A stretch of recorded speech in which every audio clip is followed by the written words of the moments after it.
সুবহানাল্লাহ সুবহানাল্লাহ সুবহানাল্লাহ সুবহানাল্লাহ সুবহানাল্লাহ সুবহানাল্লাহ সুবহানাল্লাহ। এই দোকানদার, আমার 1 কেজি লবণ, একটা লুডুস, 10 কেজি চাউল দাওছে। দাঁড়ান দিচ্ছি।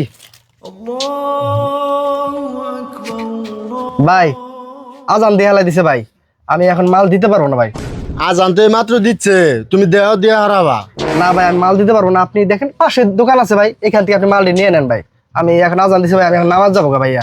তুমি কি এই বাজার দোকানদার রেখাই নামাজে যাবো? নামাজে 20 মিনিট পরে যাবা না, মালিক দেখাবা তো। না ভাই আমি এখন দিতে পারবো না, আমি এখন নামাজ যাবো ভাই। ও নামাজি, তুমি 10 মিনিট পরে যাবার না নামাজে? আজান তো এই মাত্র দিল। না ভাই আপনি অন্য দোকানে দেখেন। বাজার আর দোকান নাই, থাকো, তোমার দোকান চাঙ্গ উঠবো।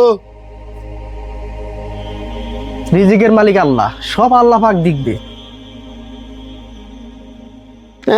দোকানদার হয়েছে গো, নামাজে যাবি, নামাজে যা, কাস্টমারের বিদায় করে তারপর নামাজে যা।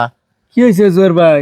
আরে ভাই কইস না, ওই যে সাদ্দামের দোকান আছে না, ওই দোকানে গেছি, কটা সদাই চাইছি, এই মুহূর্তে আজান দিছে।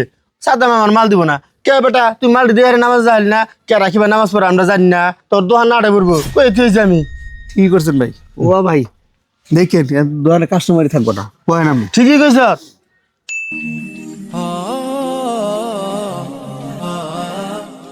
ভাই দেন দেন দেন, ওর দোকানে তো কাস্টমার অভাব নাই।